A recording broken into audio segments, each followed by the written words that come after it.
Assalamualaikum teman-teman. Perkenalkan, kami dari kelompok 7 mata kuliah penganggaran perusahaan. Di sini kami akan menjelaskan materi tentang anggaran biaya tenaga kerja langsung. Sebelumnya, perkenalkan anggota dari kelompok kami. Saya Susi Widiawati, absensi 26. Saya Lala Fitri, absen 30. Saya Isti Bunga, absen 31. Saya Wulan Sari, absensi 35. Dan saya Anis Latifah, absen dari 39. Langsung saja masuk pada materi. Selamat menyaksikan. Saya akan menjelaskan pengertian anggaran tenaga kerja. Tenaga kerja terdiri dari dua, yaitu tenaga kerja langsung dan tidak langsung. Tenaga kerja langsung yaitu kegiatan yang terlibat langsung pada proses produksi. Contohnya yaitu upah karyawan. Selanjutnya, tenaga kerja tidak langsung. Kegiatan yang hanya mendukung proses produksi, contohnya anggaran BOP. Materi selanjutnya akan disampaikan oleh teman saya. Di sini saya akan menjelaskan tentang fungsi anggaran tenaga kerja. Fungsi anggaran tenaga kerja terdiri dari 4. Yang pertama, itu membuat rencana untuk mengetahui banyaknya tenaga kerja yang dibutuhkan secara efektif.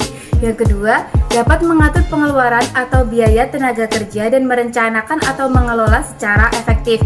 Yang ketiga, dapat menghitung harga pokok produk secara akurat. Dan yang terakhir, sebagai acuan perhitungan upah kerja. Untuk selanjutnya, ada faktor-faktor yang dapat mempengaruhi anggaran tenaga kerja. Yang pertama, ada permintaan jumlah pekerja tergantung pada volume produksi dan volume penjualan. Yang kedua, ada pencairan atau pengambilan tenaga kerja. Yang ketiga, dapat melatih karyawan baru. Yang keempat, evaluasi atau spesifikasi pekerjaan bagi para tenaga kerja. Dan yang terakhir, dapat pengawasan terhadap tenaga kerja. Nah, gimana teman-teman? Tadi kan udah dijelasin mengenai pengertian, fungsi, dan faktor. Selanjutnya, kita akan mengenai materi biaya tenaga kerja langsung standar per unit produk. Biaya tenaga kerja langsung standar per unit produk dibagi menjadi dua, yaitu jam tenaga kerja langsung atau JSTKL dan tarif upah standar tenaga kerja langsung atau TUST. Jam standar tenaga kerja langsung atau JSTKL yaitu taksiran sejumlah jam tenaga kerja langsung yang diperlukan untuk memproduksi satu unit produk tertentu. JSTKL dapat ditentukan dengan cara yaitu menjadi 5 bagian. Satu yaitu menghitung rata-rata jam kerja yang dikonsumsi dalam suatu pekerjaan dari kartu harga pokok periode yang salah. Yang kedua, mencoba jalan operasi produk di bawah keadaan normal yang diharapkan. Yang ketiga, mengabaikan penyelidikan gerak dan waktu.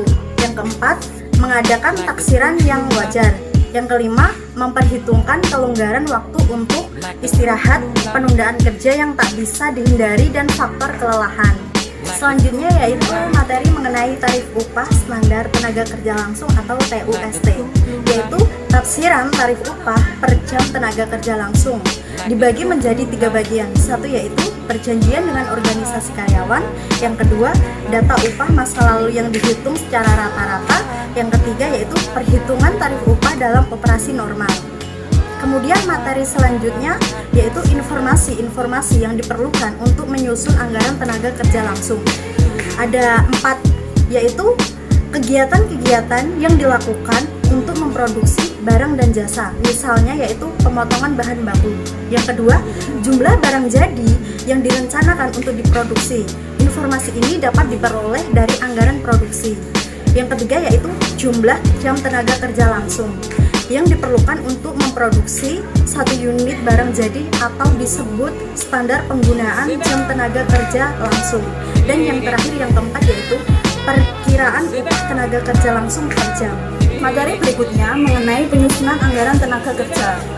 Yang pertama, anggaran jam kerja langsung terpakai atau JKST, di mana anggaran ini terdiri dari jenis barang yang diproduksi, 2. Jumlah barang yang diproduksi, 3. Departemen yang turut aktif dalam proses produksi, yang keempat jumlah jam yang diproduksi untuk tiap jenis produk, dan yang kelima waktu atau kapan produk barang dikerjakan atau periode waktu produksi, bulan, triwulan, kuartal. Selanjutnya, anggaran biaya tenaga kerja langsung atau anggaran BTKL, di mana anggaran ini terdiri dari yang pertama, jumlah dan jenis produk yang diproduksi, yang kedua, jam tenaga kerja untuk setiap unit produk, yang Yang ketiga, total jam buruh langsung untuk setiap jenis barang. Yang keempat, tingkat upah rata-rata per jam tenaga kerja. Dan yang kelima, dimulainya waktu pada saat barang diproduksi atau periode waktu produksi, bulan, triwulan, kuartal, dan lain-lain. Selanjutnya, mengenai rumus anggaran jam kerja langsung terpakai, yaitu rumusnya JKST sama dengan unit produk dikali JSTKL. Selanjutnya, rumus mengenai anggaran BTKL, yaitu anggaran BTKL sama dengan JKST dikali TUST. Di samping ini merupakan format anggaran BTKL. Mengenai cara penyusunan anggaran biaya tenaga kerja langsung akan dijelaskan oleh teman saya. Gimana teman-teman? Tadi kan udah dijelasin tentang materi biaya tenaga kerja langsung sama teman-teman saya. Kita masuk pada cara penyusunan anggaran biaya tenaga kerja langsung. Di samping ada contoh studi kasus atau contoh soal tentang penyusunan biaya tenaga kerja langsung. PT Global memproduksi kain katun dan woolfish untuk diekspor ke Jepang. Setiap produk katun dan woolfish melalui dua departemen, yaitu Departemen Persiapan dan Departemen Penyelesaian. Berdasarkan data-data berikut, diminta untuk menyusun anggaran tenaga kerja langsung pada bulan Desember tahun 2021 dengan ketentuan jumlah produksi katun dan woolfish untuk bulan Desember 2021 adalah 10.000 dan 40 unit. Yang ketentuan kedua, standar kebutuhan jam tenaga kerja langsung dan upah per jam untuk tenaga kerja langsung adalah sebagai berikut. Bisa dilihat di slide atau di materi di samping. Lanjut, kita masuk pada cara penyusunan anggaran biaya tenaga kerja langsung. Nah, yang sebelumnya tadi kan udah aku jelasin untuk contoh kasus anggaran BTKL. Yang ini kita langsung bahas tentang cara penyusunan anggaran BTKL. Berikut ini adalah format untuk pengerjaannya. Ada judul PT Global anggaran biaya tenaga kerja langsung periode bulan Desember tahun 2021. Ada dua departemen, yaitu persiapan dan penyelesaian. Oke, kita langsung kerjakan aja yang katun. Jumlah produksinya ada 10.000. Yang woolfish ada 4.000. Next, JSTKL Departemen Persiapan pada katun 4 jam. Yang woolfish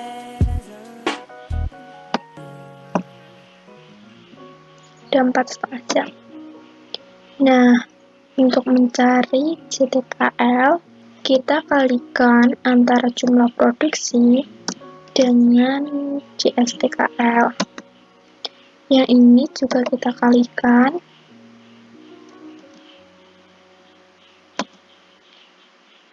Oke, lanjut. Kita masukkan TUST kain katun di Departemen Persiapan 4.500. Yang kain woolfish juga kita masukkan Departemen Persiapan 4.000. Oke, kita untuk mencari anggaran BTKL, kita kalikan juga antara JTKL dengan TUST. Yang ini juga kita kalikan.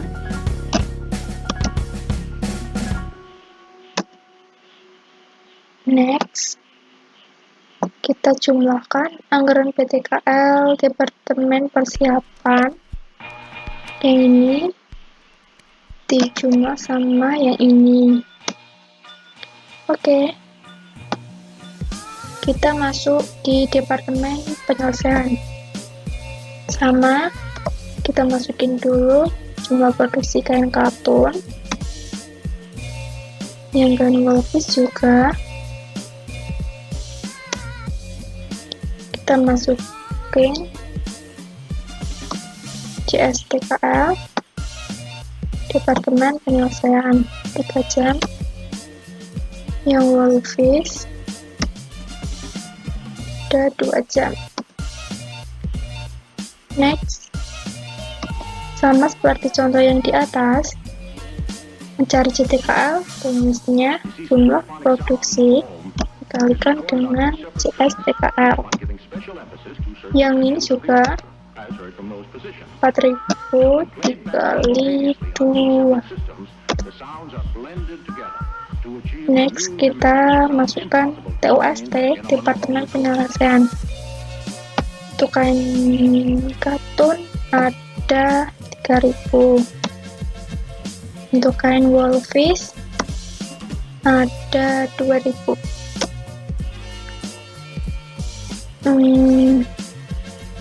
Lanjut kita kalikan JTKL dikalikan dengan TUST, nanti akan menghasilkan anggaran JTKL. Yang ini juga kita kalikan. Oke, kemudian kita total atau kita jumlahkan kain katun dan wolfish pada Departemen Penyelesaian. Nah, kalau udah seperti ini, kita jumlahkan juga anggaran PTKL di Departemen Persiapan dengan Departemen Penyelesaian kain katun. Untuk yang kain wolfish, yang ini ditambah dengan yang ini. Kemudian yang ini juga kita total 252 ditambah 106. Nah, kalau seperti ini udah selesai, kita kasih warna agar terlihat beda. Yang bagian total, yang ini juga.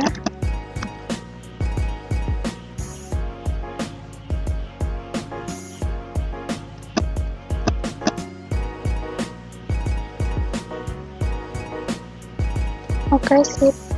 Jadi kesimpulannya, anggaran biaya tenaga kerja langsung pada PT Global di 2 departemen, yaitu persiapan dan penyelesaian, menghasilkan 358 juta. Sekian dari video tutorial yang saya buat.